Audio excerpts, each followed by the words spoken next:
Quelles sont les structures existantes pour pouvoir exercer son activité libérale? SCP, les sociétés d'exercice libéral ou les toutes nouvelles sociétés de droit commun. C'est ce que nous allons voir dans cet épisode de notre série sur les restructurations. Bonjour à tous, Layesh El Amrani, expert comptable spécialisé dans les professions réglementées du droit. Nous pouvons reprendre donc par cet épisode qui va introduire les différents paramètres vous permettant de prendre votre décision.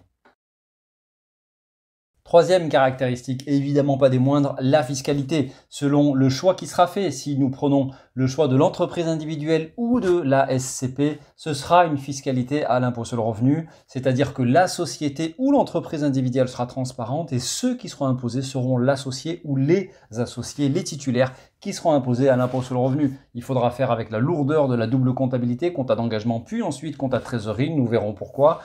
Et évidemment aussi, il faudra faire avec l'imposition sur 100% de sa quote-part imposable, de la quote-part de son résultat, qu'il soit prélevé ou pas. Là encore, nous verrons que c'est un point de différence majeur avec les sociétés de capitaux. La deuxième possibilité, évidemment, c'est l'imposition à l'IS pour les sociétés d'exercice libéral d'une part, CELARL ou CELAS, ou les sociétés de droit commun, SARL ou SAS pour les deux principales d'entre elles. Ici, nous aurons une imposition à l'IS. Nous aurons que la comptabilité d'engagement sans pollution de la comptabilité de trésorerie. Nous verrons pourquoi. L'autre aspect de la fiscalité à l'IS est la possibilité qui est permise pour les associés de faire un vrai arbitrage sur les rémunérations et évidemment directement sur leur fiscalité personnelle. Voilà un des grands points également qui différencie les SCP et les SEL ou les sociétés de droit commun.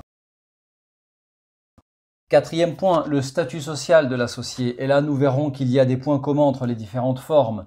Nous avons d'un côté le statut TNS, le statut du travailleur non salarié, qui reste à mon sens le régime de faveur.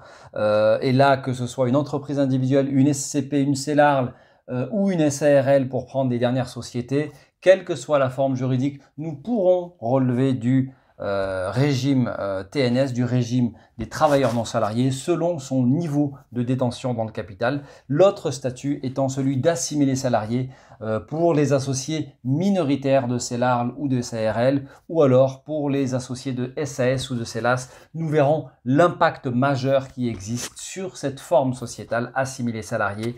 Le mot le plus important, c'est pas celui qu'on croit. Enfin, nous aborderons très brièvement la possibilité de cumuler les deux statuts, TNS et assimilé salarié. À quoi bon s'imposer cette lourdeur et ce formalisme important?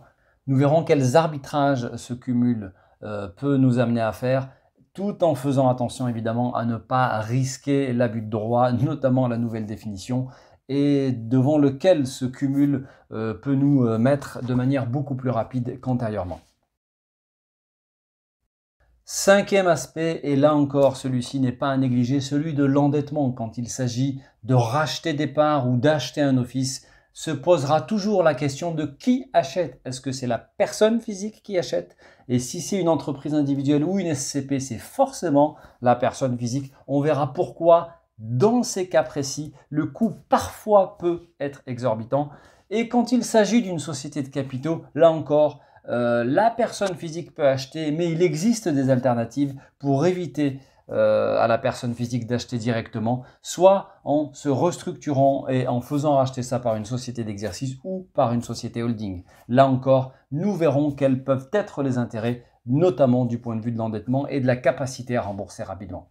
Voilà quelques aspects, quelques paramètres que je voulais mettre en avant et sur lesquels nous nous arrêterons société par société, mode d'exercice par mode d'exercice dès le prochain épisode. Il en existe évidemment d'autres. Je reste disponible évidemment si vous avez des questions très précises sur ces sujets-là ou alors il conviendra d'attendre les prochains épisodes qui vont une fois encore s'arrêter sur chacune des structures d'exercice.